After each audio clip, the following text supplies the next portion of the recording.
Good evening and welcome to State of Business on our television. I'm Nadun Sirivardhana. Let's have a look at the headlines. AKD government announces a cabinet of 22 members.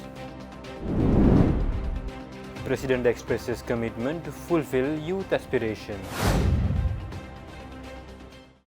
News in detail.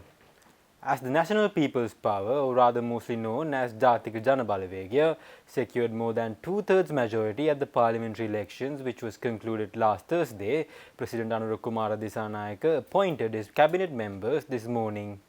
Accordingly, 21 newly elected parliamentarians were given the responsibilities in different ministries and subjects. The general election, which was conducted on the 14th of this month, ended with 159 seats allocating for the National People's Power, while the next contestant, Samagi Jana Balawegaya, was entrusted with 40 seats in Parliament. Accordingly, a simple function took place at the Presidential Secretariat this morning. Dr. Harini Amarasuriya was reappointed as the Prime Minister of 10th Parliament to be convened on 2 days' time. Harini Amarasuriya වන මම ශ්‍රී ලංකා ප්‍රජාතාන්ත්‍රික සමාජවාදී ජනරජයේ අග්‍රාමාත්‍ය ධූරෙහි කාර්ය සහ කර්තව්‍ය ශ්‍රී ලංකා ප්‍රජාතාන්ත්‍රික සමාජවාදී ජනරජයේ ආණ්ඩුක්‍රම ව්‍යවස්ථාවට සහ නීතියට අනුකූලව අවංකව ඉටු කරන බවටද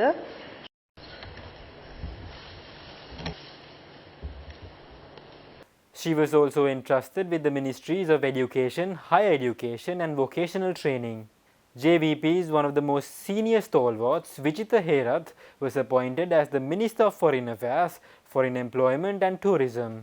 HM විජිත හේරත් වන මම විදේශ කටයුතු විදේශ රැකියා සහ සංචාරක අමාත්‍ය ධූරෙහි කාර්ය සහ කර්තව්‍ය ශ්‍රී ලංකා ප්‍රජාතාන්ත්‍රික සමාජවාදී ජනරජයේ ආණ්ඩුක්‍රම ව්‍යවස්ථාවට සහ නීතියට අනුකූලව අවංකව ඉටු කරන බවටද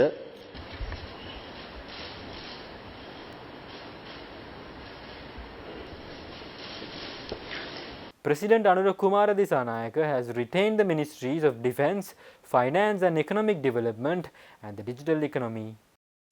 The swearing-in ceremony for the newly elected MPs was held at a simple function at the Presidential Secretariat this morning, before President Kumara Dissanayake, assisted by Secretary to the President Dr. Sanath Nandika Kumarnayaka.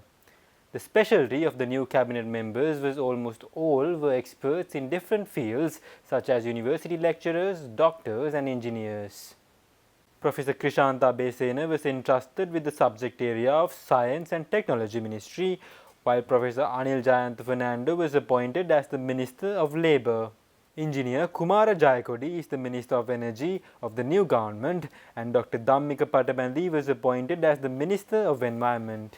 Another full-time JVP member, Dr. Nalinda Jayatissa, was handed over the Ministries of Health and Mass Media. Ministries of Justice and National Integration were kept under the supervision of known lawyer Harasuna Nanayakara as elected from the Colombo district. NPP's new cabinet is comprised only with 22 members and full-time party stalwarts has also been given responsibilities. One-time Minister and former JVPer K.D. Lalkantha has been entrusted with the Ministries of Agriculture, Livestock and Land. Bimal Ratnayake, who was taken in via the national list, was appointed as the Minister of Transport, Highways, Ports and Civil Aviation. Ministry of Industries and Entrepreneurship Development was given to Sunil Handunhetty, a long-time stalwart. Minister of Plantations and Community Infrastructure will be supervised by Samantha Vidyaratna, while Vasantha Samarasinghe was entrusted with the Ministry of Trade, Commerce, Food Security and Cooperative Development. Saroja Polraj, who represented the Mathura district, was given the portfolio of Women and Child Affairs. The Ministry of Fisheries, Aquatic and Ocean Resources will be led by Ramalingam Chandrasekhar. Meanwhile, the President's media unit also announced that President Kumara Dissanayake will make a policy statement at the opening of the new session in 2 days' time this Thursday.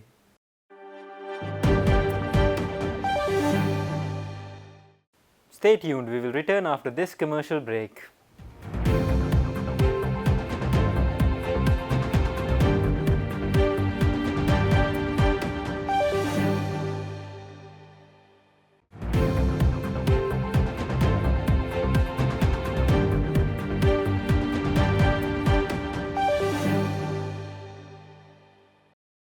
Welcome back. President Anura Kumara Dissanayake said that the new government and the newly appointed cabinet of ministers has an obligation to fulfill aspirations of the youth that gave this mandate with great hopes. The president said this speaking at the swearing-in ceremony of the new cabinet of ministers at the presidential secretariat earlier today. අපි දන්නවා සාමාන්‍යයෙන් ගත්තොත් මැතිවරණ ව්‍යාපාරයකදී ජනතාව වෙත මතය ගෙන යාම ඉතාමත් ප්‍රබල කාර්යයක්. ඒක තමයි මැතිවරණයකදී දේශපාලනයක තියෙන ප්‍රධානම වැදගත්ම කොටස තමයි අපි දරන මතය, අපි දරන අදහස සමාජය වෙත ඒත්තු ගැනීම සහ සමාජය වෙත ගෙන යාම. අන්නේ සමාජය වෙත ගෙන යාමේදී අපි දේශපාලන ව්‍යාපාරයකට අපි කාර්යයන් කරා වගේම එක අපේ වගකීම. හැබැයි මම හිතනවා ස්විච්චාවින් සමාජ මාධ්‍ය තුල එම වගකීම කරටගත්තු නව තරුණ පරම්පරාවක් හිටියේ. ඒ තරුණ පරම්පරාවේ විශේෂ අපේක්ෂාවන් අපි තේරුම් ගත යුතුයි. එය හුදු ඔට්ටුවක්, තරඟයක්, ජයග්‍රාහකයා පරාජිතයා බෙදා ගැනීම සඳහා පොරයක් නෙවෙයි සමාජ මාධ්‍ය තුල පෙන්눔 කරේ.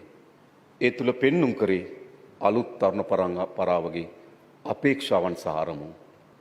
එනිසා අපි යට බැඳී සිටින්න ඕන. ඒක වැදගත් කියලා මම විශ්වාස කරනවා. එනිසා මේ ජයග්‍රහණය අත්පත් කර ගැනීම සඳහා විවිධ ආකාරයෙන් විවිධ විදියට උදව් කරන ලද සියලු දෙනාට අපි මේ අවස්ථාවේ ස්තුතිවන්ත වෙන්න ඕනකම තිබෙනවා. හැබැයි අපි තේරුම් ගත යුතු දෙයක් තිබෙනවා. මේ විශාල උද්‍යෝගයක් සහ බලාපොරොත්තුව සහිතව මේ ජනතාවගේ නැගිටීමේ රහස කුමක්ද? මොකක්ද මේ පිටුස තිබුණු රහස? Speaking further at the ceremony, President Anura Kumara Dissanayake said that this mandate is the releasing of social, cultural and economic pressures being put upon on the public for a prolonged period of time. මේ මැතිවරණයේ ප්‍රතිඵල යනු පීඩාවට පත් වූ ජනතාවගේ නිදහස් ආමන්ත්‍රණය. මේක තමයි ආමන්ත්‍රණය. උන්ට අවශ්‍ය වී තිබුණා මේ නිදහස. උන්ට අවශ්‍ය වී තිබුණා මේ විවිධාකාරයෙන් ගැට වී තිබෙන පීඩාවෙන් මිදීමේ අවශ්‍යතාවය තිබුණා. ඒ නිදහස් අවශ්‍යතාවයේ ආමන්ත්‍රණය තමයි මේ ඡන්ද ප්‍රතිඵලය. එහෙනම් අපිට මොකද තිබෙන්නේ? අපිට කිසිදු අයිතියක් නැහැ එම පුරවැසියන්ට කප්පාදු කිරීමේ නිදහසක් දෙන්න. අඩ නිදහසක් දෙන්න. ඒ නිසා සෑම ශේස්ත්‍රයකම පූර්ණ නිදහස අපේ පුරවැසියන්ට තහවුරු කළ යුතුයි. වෘත්තීය වේදින් හැටියට තමන්ගේ දැනුම තමන්ගේ කාර්යභාරය නිසපරද ඉටු කිරීම සඳහා තිබෙන නිදහස. නීතිය හා සාම ස්ථාපිත කරන නිලධාරීන්ට තමගේ කාර්යභාරය ඉටු කිරීම සඳහා තිබෙන නිදහස. ආර්ථිකී සාධාරණ පංගුවකට උරුමකම් කීම සඳහා තිබෙන නිදහස. තමන්ගේ ආගම, තමන්ගේ භාෂාව, තමන්ගේ සංස්කෘතියින් අනුව පුරවැසියන්ට නිදහසේ ජීවත් වීම සඳහා තිබෙන අයිතිය. මේ ආදී සියල්ල අපි යලි තහවුරු කළ යුතුයි. ඒක තමයි අපි කියන්නේ පුනරුදු යුගයක් කරා මේ ශ්‍රී ලංකාව ගෙන යා යුතුයි.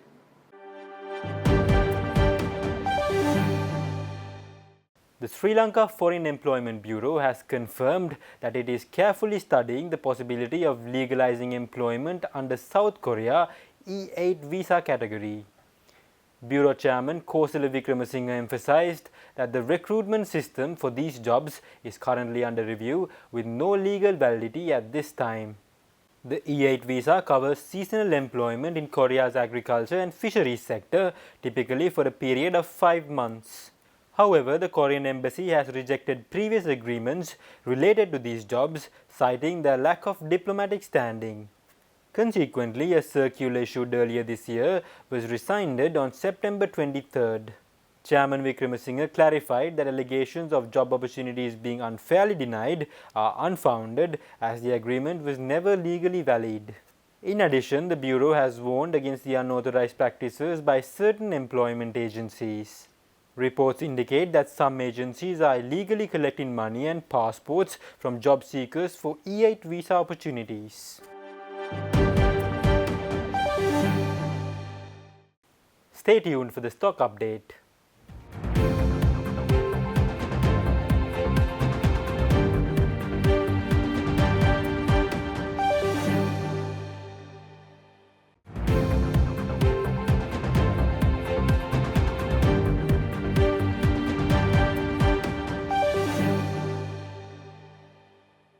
Trading at Colombo Stock Exchange ended on positive notes today. The all share price index gained by 32.21 points to close at 13,231.01, and the S&P SL20 gained by 3.06 points to close at 3,980.23. The turnover was 5.5 billion rupees and over 223 million shares were traded. Up next are forex rates.